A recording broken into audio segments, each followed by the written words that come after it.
From selling over 50 million albums worldwide and topping the charts, to being the butt of the internet's joke, this is the story of Nickelback. The big question is, what happened? At first, they were everywhere, champions of the airwaves, churning out hits, and being recognized as rock stars globally. But as their career continued, a major shift occurred. Everyone began to hate Nickelback, and they let it be known, specifically to the internet, becoming one of the first lessons in my lifetime about the unpredictable nature of fame in the internet era, where today's heroes can easily become tomorrow's memes. Watching and experiencing this shift happen in real live time was absolutely wild. And looking back, I am fascinated about how and why they became so hated. And if you're unaware, I'm not over-exaggerating. Hating Nickelback or Nickelback sucking was the joke that brought everybody together. And I don't think Nickelback's career ever really recovered. But in order to get to the root of this hatred issue, the how and the why, we have to start at the very beginning of Nickelback's career. It all starts in 1995 in Hanna, Alberta. Here, a group of friends bring Nickelback to life. The group consisted of Chad Kroeger, his brother Mike Kroeger, Ryan Peake, and Daniel Alder. The name Nickelback originated from an experience of Mike Kroeger during his time working at Starbucks. While working at the coffee shop, Mike frequently found himself giving change back to customers. A common phrase he used during these transactions was, "Here's your Nickelback," of course referring to the 5-cent coin given as change. This phrase stuck with him and was later chosen as the name for the band.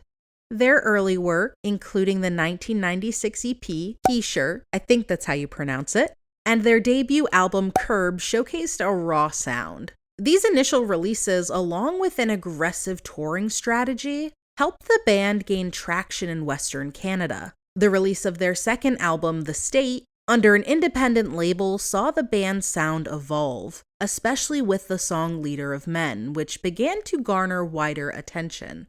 That independent label was Roadrunner Records, which was mostly known for extreme metal.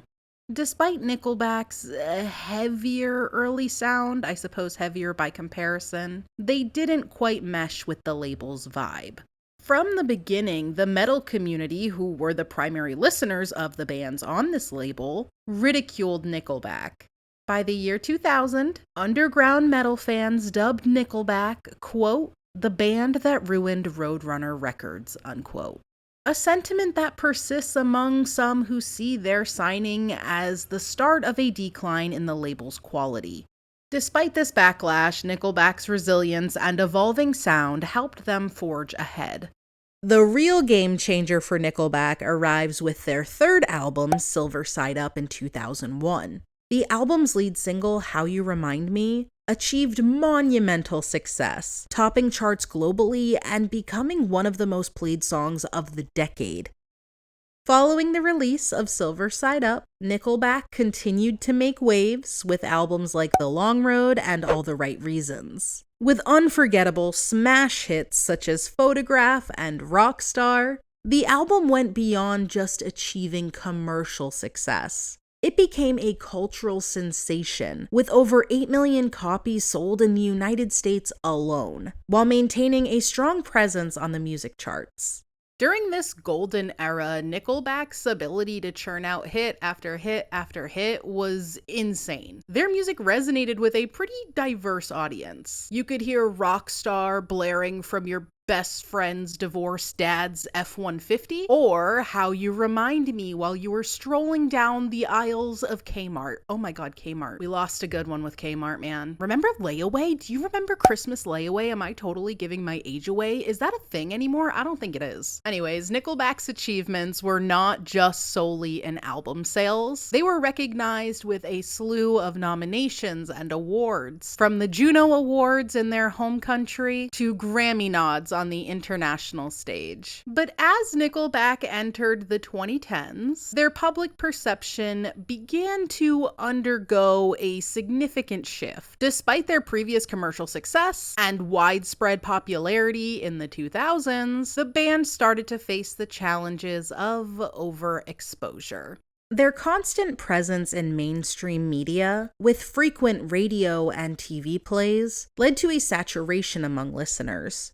This overfamiliarity eventually resulted in a growing disenchantment with the band. I mean, in society, too much of anything causes consumer fatigue. This is similar to how people get sick and tired of seeing the same ad, movies, or trends repeatedly. And I know for myself personally, obviously I can't speak for everyone, a big glaring example are the Marvel movies. I think I was in high school when I saw my first Marvel film, probably Iron Man, I don't quite remember. And I wasn't even a fan during that time. I grew into a fan, but up until recently, it felt very special when there was a Marvel release. It felt like a big deal, like you had to be at the theater, you had to see it. And when you went to see it, it was a lot of fun. Then, with the explosion of Disney Plus, it feels like I have a new Marvel character or show shoved down my throat every single week. And it doesn't help that they aren't released in bulk. And by the time all of the episodes of Loki were out, I lost interest, and that was the best show in my opinion. The same thing happened to me with Star Wars. Like, I know all these shows, they look great. They seem to have great reception as well. After The Mandalorian, I was just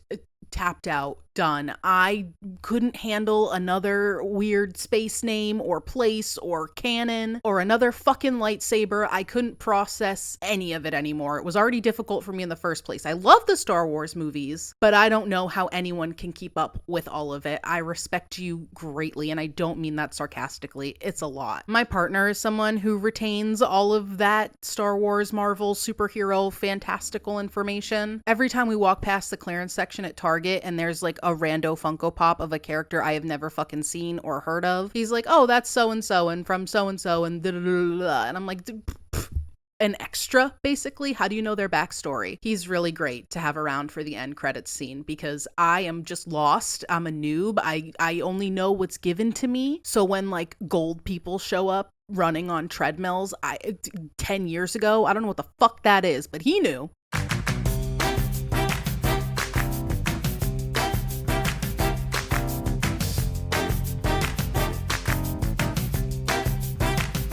I'm trailing off as per usual. My point was, constant exposure to something, even if it's incredibly popular, can make people less interested and annoyed over time. I am also a firm believer in, I don't know what the word would be. I call it seesawing. I'm sure there's a better, smarter word for it, but that's just what I refer to it as. Because in my opinion, society's on this like perpetual seesaw. We will raise someone up right to the tippity top and then become so annoyed with how exalted they are. Boom. See?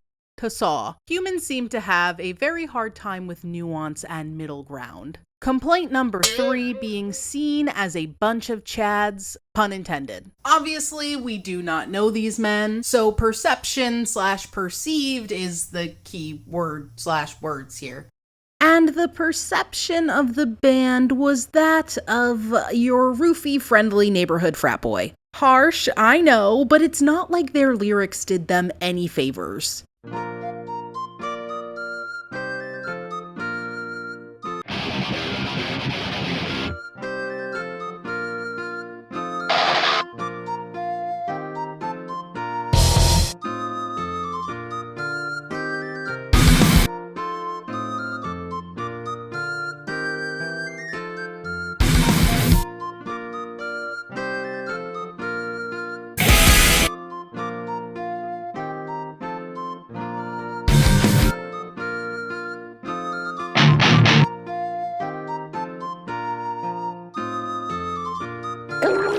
Take his ass to jail! Simmer down. You go to jail, you son of a bitch! All right, hold him back. You go to jail! These lyrics are obviously very out of touch, but sonically, the music sounded outdated as well. The 2010s saw a significant change in music trends. There were new genres and styles emerging, often driven by younger artists who resonated more with the contemporary youth. These new sounds and styles, which leaned more electronic and indie, and we also saw the resurgence of hip-hop and R&B, contrasted sharply with Nickelback's style of rock.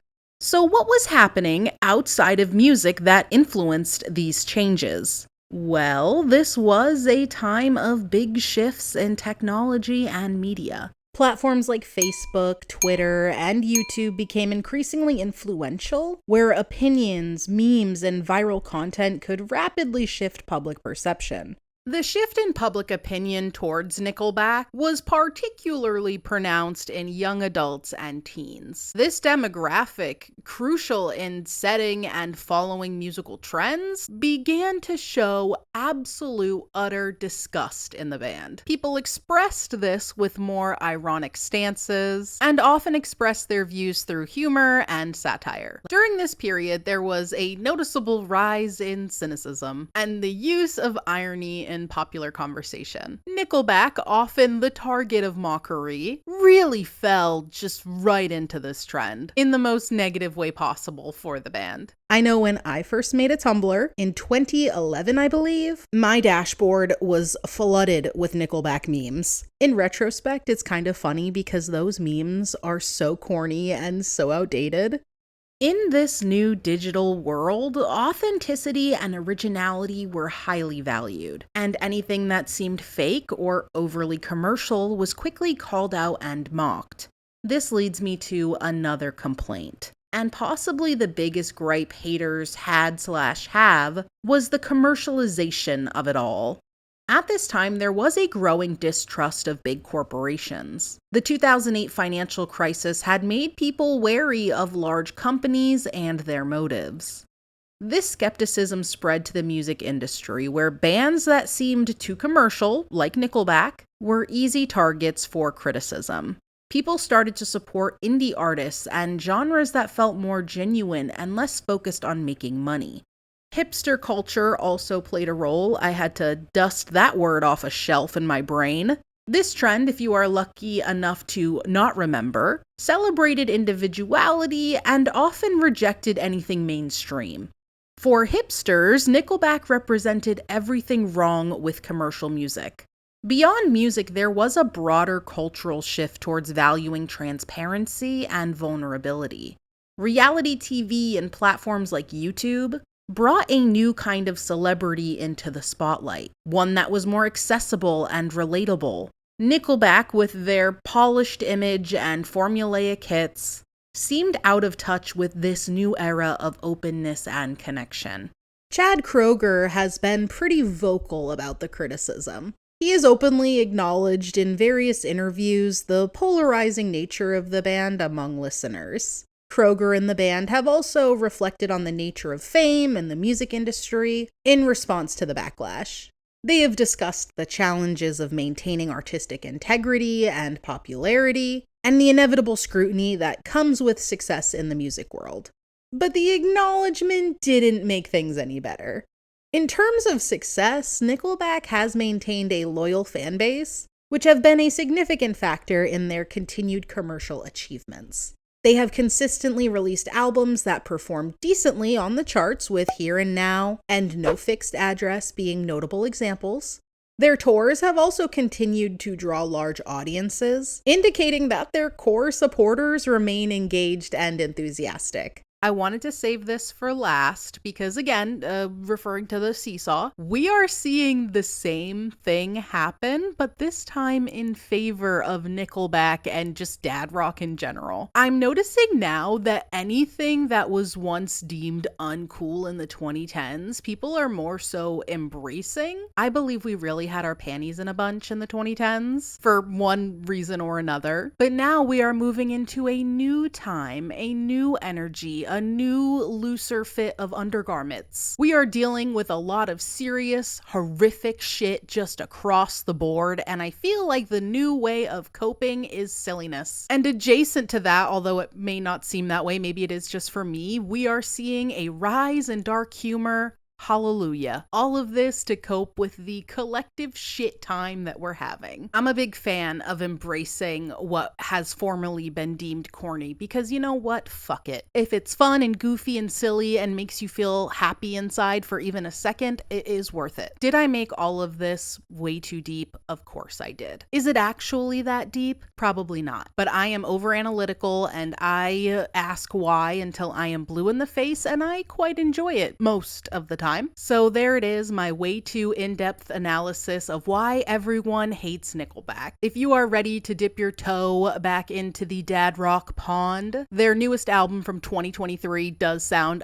exactly the same as their album from 2008. I say that in a good way. I very much enjoyed it, and I'm pretty sure they are touring soon, if not already. So you can get your no class, no taste, no shirt, and shit-faced and go all in, balls out. What an outro.